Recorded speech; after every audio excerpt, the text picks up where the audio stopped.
I didn't hear the mango tree call my name that day, but something in its quiet shade held me like a memory. I sat beneath it, listening to the birds chatter like they were arguing about the sun, the wind humming a soft tune that almost sounded like comfort. I only wanted silence, the kind that lets you breathe. But the house behind me carried a heaviness I could no longer hold. Mama stayed by the fire these days, tears slipping into her drink until both tasted the same. Papa never cried, but the pain sat on his face like a second skin as he played his old Sonny Ode radio, biting his finger the way people do when they are too afraid to break. My little sisters, Tutu and Didi, clung to each other at night, falling asleep mid-sob like their bodies finally gave up before their hearts did. They didn't speak to me anymore. None of them did. And every day felt like a punishment I didn't understand. So I walked. Past the huts. Past the farms. Into the narrow paths where dust rose at my feet and followed me like a stubborn friend. I kicked stones, broke sticks, ran until the air scraped my lungs, screamed until my voice cracked. Happiness felt far, like a forgotten song. That was when I heard it, a loud thud. I didn't even know I had wandered close to the border until I saw it, a little boy sitting on an old wooden bench near the edge of the sacred forest. He couldn't have been more than 7.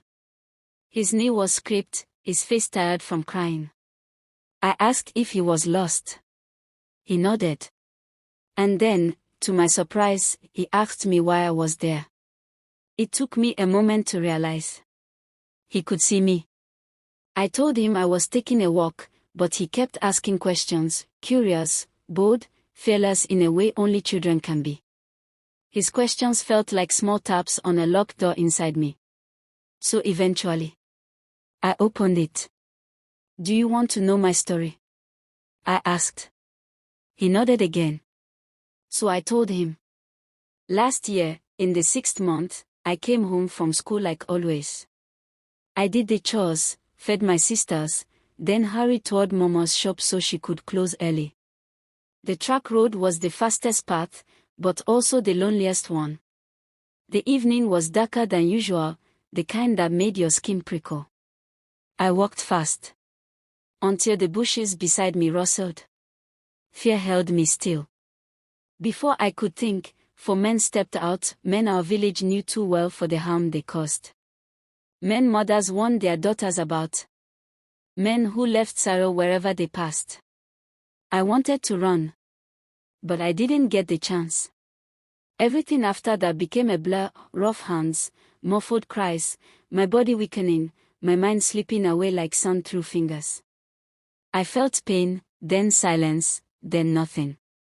When I opened my eyes again, the world had changed. Or maybe I had. My name is Ziva.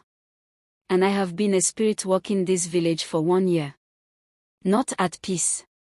Not ready to live. Not until the truth rises. Not until justice wakes from its sleep. The boy stared at me, his small eyes wide, not with fear, but with understanding far beyond his age. As if somehow, he knew that some stories refused to stay buried. And mine was just beginning.